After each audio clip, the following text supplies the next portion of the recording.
John, who's your goalie for tonight? Carter. Any changes to the lineup? No. You said after the game that you've been pleased with how the team, even when things aren't going well for them, that they haven't lost themselves in games. Resilience was an issue that this team faced last year. How much of this kind of ties back to what you tried to establish in the preseason? Well, I think we've been in it all year long. Remember the first 25, 30 games, we were always down. And we haven't been up a whole bunch either of late, but I just think the team just continues to play. The past two games, we're down 3-0. We just play. Almost find a way to get something done in that game. The last game, as I said, I thought the beginning of the game was really fast. When I broke down the tape, it wasn't as bad as I thought. But in the third period, it was the third period, the first half of that third period, we were on our heels, but then we regrouped and found a way. Didn't get the extra point, but I just don't think I don't think we give. I think we bend sometimes. I think we make mistakes, some bad minutes, but I don't think we give. And I think that's a very important attribute as we're trying to build the team. You talked before last game about staying the lines consistent. You liked how everybody's going. It was the 16th straight game. Are you getting to that point where now that you might be considering changing the lines just a little bit, or are you still in that feeling out process? You like how I haven't even thought about it this morning. If I'm going to change lines, it's going to be in the game, and it's just how I feel at that particular time. It's not like I study and go, okay, if I move this guy, I coach the game. The lines will start the same. And if I feel I need to make a change, it's going to be within the game, and it's going to be with my stomach. Owen Tippett's power game. You said that you've been keeping an eye on just the consistency of his game. How good of a job has he done at not falling off of the cliff that you talked about? Yeah, he's been better. A couple of games ago, I thought he fell off the mountain. I did. I didn't like his game at all, but he regrouped, which is really important for him. Listen, I think he's going to be a really good player. We as coaches, we want it right now. We want it yesterday. We have to go through a process with him to understand how much we can give him, how we handle him when the game isn't that good. His game isn't that good. We're trying to figure that out. But I always just look at what I think he can be.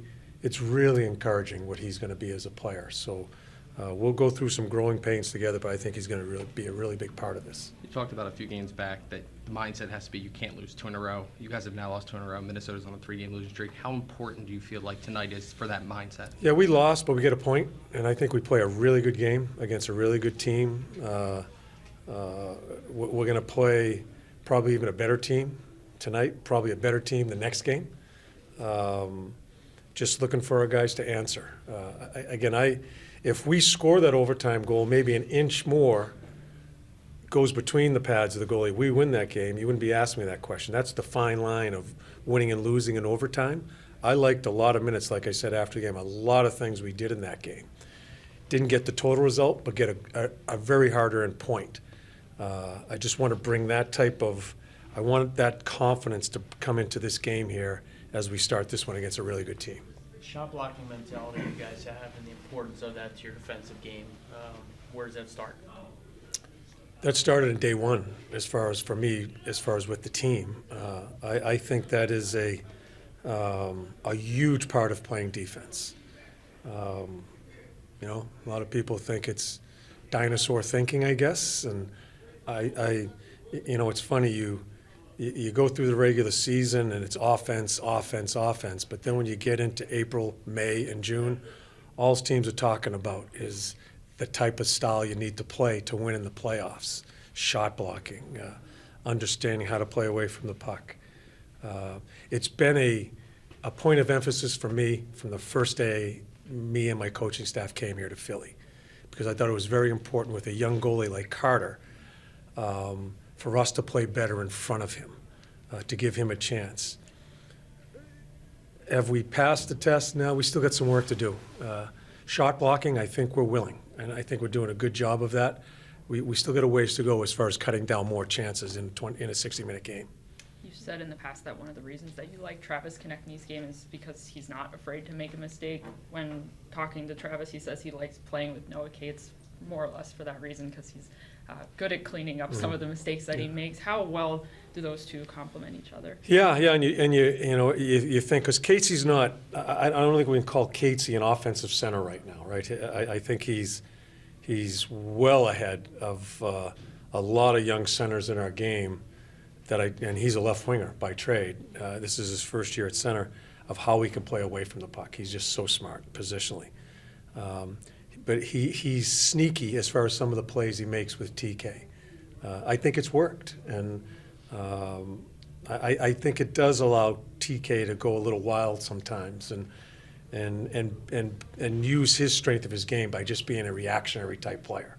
I do not want to take that away from TK. I don't care how many mistakes he makes. That's just too important to his game. Casey does kind of hold the fort down. I look at it's kind of a different situation, but Tony turns one over on the third goal, right? It's a big turnover, but we have a chance to save the day with Frosty. If Frosty just does his defense, if he has his defensive assignment, we don't get scored on there. So you look at mistakes, but there's always, I call it the save the day guy. There is always time to recover and someone help out your buddy. Casey does that, and I just have a tremendous amount of trust in him in any situation that we put him in.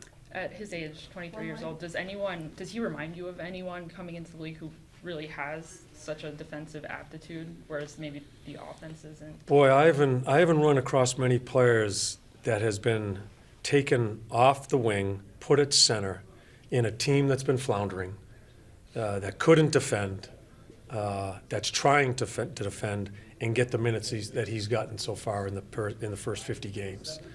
I just don't have anybody on the top of my head right now that I think could accomplish what he's done. And I do think, a lot of people don't think there's any offense there. I do think there's offense there. But his main concentration right now, and he kind of understands his role, is making sure he's sound the other way. And I think eventually, as we keep growing the team, you're going to find some offense in this guy too.